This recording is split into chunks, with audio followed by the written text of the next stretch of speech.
everyone, good morning, and welcome back to my channel. And today is Friday, so we are off from work. I want to ask you if you are a coffee person and a day is not complete without coffee. So if you are, just keep on watching.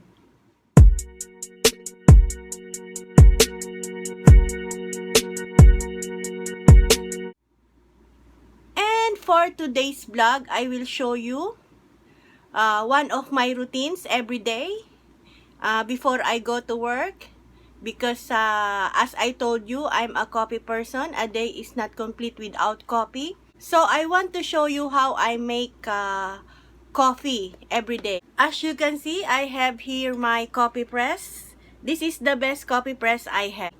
I use this on making my coffee. So for today, because it's Friday and I don't have work, so I have time to show you how to use this coffee press. So let's begin.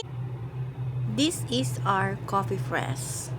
You can make 5 cups of coffee in this coffee press. The glass is very thick and it's very tight, so the aroma is still stays inside the coffee press. So as you can see, this is our coffee press.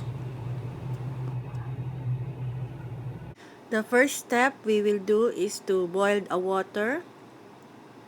Yeah, just press it down and wait until the water boil.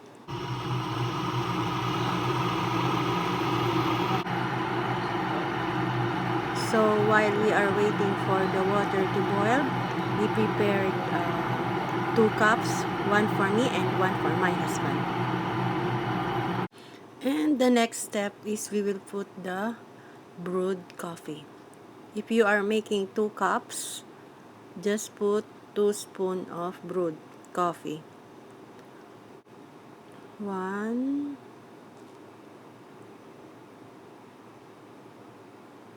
2. So 2 spoons of brewed coffee for 2 cups. And then just pour the 2 cups of water.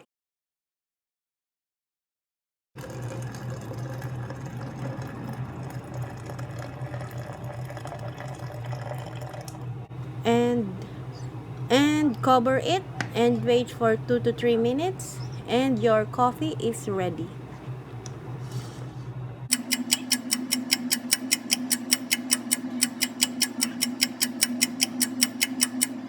And after 2 to 3 minutes, just press it and your coffee is ready to drink. It's time to pour it on the cups. This is for my husband and this is for me.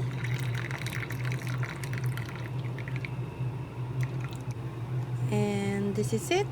It's ready to serve. So now it's time for us to taste the coffee. Good. Still the aroma and the taste of the brewed coffee is there. And for those who want to avail this coffee press, you can visit your nearest Starbucks. You can have this for only 105 riyals here in Jeddah, Saudi Arabia. So that's it for today's, and I hope you enjoy and learn how to use the coffee press. And don't forget to like, share, and subscribe to my channel, Brigitte Vlog. And click the bell button so you are notified for our new videos. So this is it. Happy morning! Happy Friday! Masalama! Bye!